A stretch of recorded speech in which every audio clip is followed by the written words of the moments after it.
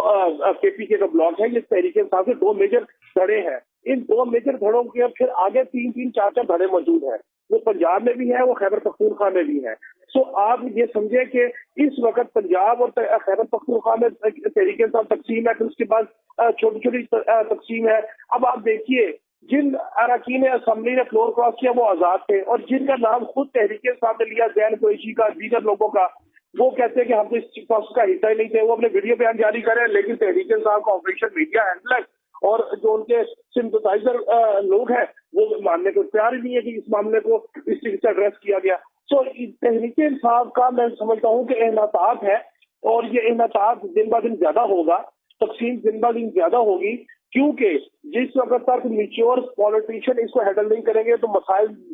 ایسے جو کہ تو ہی رہیں گے۔ اور میچور پولیٹیشین کو ہینڈل کرنے کا جب میں بات کرتا ہوں تو ان کی بات کرتا ہوں جو سیاست کو سمجھتے ہیں۔ اب جو وکلا حضرات جن کو چیئرمین بنا دیا گیا، جن کو سیکرٹری جنرل بنا دیا گیا،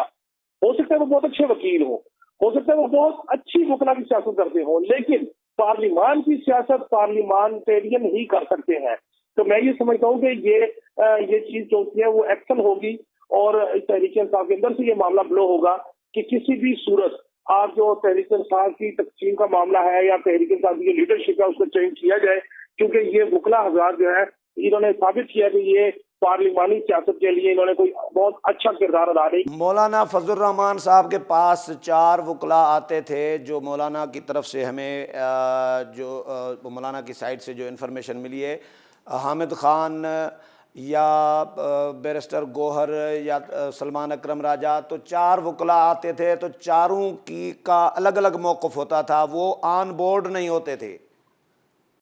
دیکھیے، وکلا جو مولانا فضل الرحمان کے پاس آتے تھے ان کا ایشو کیا ہے، ایشو کو سمجھنا چاہیے۔ وکلا تحریک میں حامد خان گروپ کا ایک بہت بڑا نام ہے۔ اب حامد خان صاحب کا مسئلہ یہ تھا کہ وہ چاہتے تھے کہ ان کے چیمبر اور ان کی وکلا سیاست کی تھاٹ جو ہے وہ پریویل کرے۔ اچھا، اب بیرسٹر گوہر جو ہے وہ اعتزاز احسن چیمبر کے ہیں۔ اعتزاز احسن کچھ بھی ہو، ان کے دل جان خون کے پیپلز پارٹی کے، وہ ان کی لائن کو ٹو کرتے تھے۔ سلمان اکرم راجہ جو ہے ان کی ایفیلیشن پولیٹیکلی بہت زیادہ وہ علیمہ خان گروپ سے ہے، وہ اس لائن کو ٹو کرتے تھے۔ سو کولیکٹیو وزڈم جو ہے تحریک انصاف پاس موجود نہیں تھا، اور سیاست دانوں میں کولیکٹیو وزڈم نہ بھی ہو تو کسی ایک ایسے پوائنٹ پہ اکٹھی لیڈرشپ ہو جاتی ہے کہ جس میں جو ہے وہ آپ کوئی نہ کوئی ٹارگیٹ اچیو کر لیتے ہیں۔ سو ہر وکیل کی اپنی لائن، ہر وکیل کے گروپ کی اپنی سیاست، اس سیاست کو وہ پریویل کروا رہے تھے، اور جس سے نقصان سراسر سیاست دانوں کا ہوا، تحریک انصاف کا ہوا۔ اور میں یہ سمجھتا ہوں آگے پلیٹ فارم سے میں بہت جلد یہ دیکھ رہا ہوں کہ تحریک انصاف کی جو باغ دوڑ ہے وہ کسی زیرک سیاستدان کسی پولیٹیکل بندے کے ہاتھ میں ہوگی. مجھے اس میں کہنے میں کوئی تعامل نہیں ہے کہ شاید علی امین گنڈا پور جو ہے وہ تحریک انصاف کے نئے چیئرمین بن جائیں, شاید پارٹی کے جو سیکرٹری جنرل ہے وہ پنجاب سے آ جائیں اور پھر جو ہے وہ سیاست کو تھوڑی سی منور کریں اور پھر تحریک انصاف چیزوں کو آگے کی طرف لے کے جانے کی پوزیشن میں آ جائے. جی تو پارلیمانی کمیٹی پہ آتا ہوں واپس کہ پی ٹی آئی کا اب اگلا پارلیمانی کمیٹی میں رویہ کیا ہوگا؟ اسی طرح ہی خامخواہ میں تنگ کرنا ہے حکومت کو, حکومت کوئی اچھا کام بھی کرے گی تو پی ٹی آئی؟ شاکر سولنگی صاحب, تحریک انصاف کی جو لیڈرشپ ہے یہ اس وقت تاریخی طور پہ قابل رحم حالت میں ہے. اور وہ کیسے کہ تحریک انصاف کی قیادت اگر پارلیمان کی بات مانتی ہے, پارلیمانی رویے کی بات مانتی ہے اور پارلیمانی سیاست کے ذریعے اپنے ٹارگٹ حاصل کرنے کے لیے تو 2 قدم پیچھے ہٹتی ہے تو کارکنان اور ورکر اور بانی تحریک انصاف ان کو اسپیئر کرنے کو تیار نہیں. اور اگر وہ بانی تحریک انصاف اور کارکنان کی تھاٹ پہ چلتی ہے تو پارلیمان ان کو اسپیئر کرنے کو تیار نہیں. تو اس وقت اتنا مائلیج دیجیے کہ یہ جو وکلا کی شکل میں تحریک انصاف کی مرکزی قیادت بن گئی ہے, یہ بیچارے اس ٹائم میں سمجھتا ہوں بڑی نزاعی حالت میں ہے تھاٹ وائز, جن کے لیے بڑے مسائل ہیں اور یہ بیچارے اس ٹائم اس پوزیشن میں ہی نہیں ہے کہ یہ کھل کے ہاں یا نہ کر سکے. کیونکہ اگر فیصلہ پارلیمان کی سیاست کو مد نظر رکھے کرتے ہیں تو کارکنان نہیں چھوڑتے, اور کارکنان کی بات کو مد نظر رکھے کرتے ہیں تو پارلیمان میں تنہائی کا شکار ہوتے ہیں. تو سیاست بڑا ڈفرینٹ آرٹ ہے کہ آپ نے اپنے کارکنان کو بھی مطمئن کرنا ہے اور اپنی جماعت کے لیے بھی کچھ حاصل کرنا ہے اور اپنے بانی تحریک انصاف کے لیے بھی تو ایز آؤٹ پوزیشن بنانی ہے. تو جو میں سمجھتا ہوں کہ اب تک تو تحریک انصاف کی موجودہ جو سیاسی قیادت ہے میں سمجھتا ہوں کہ وہ اس میں ناکام نظر آتی ہے. چلیں, بہت شکریہ کاشف بھائی ٹائم دینے کے لیے. ناظرین, جو کو پروگرام پنجے پجاڑی تے پوتو اگلے پروگرام میں نئے مہمان ہیں, نئے موضوع سان گڈ حاضر تھیندا سی. اللہ حافظ.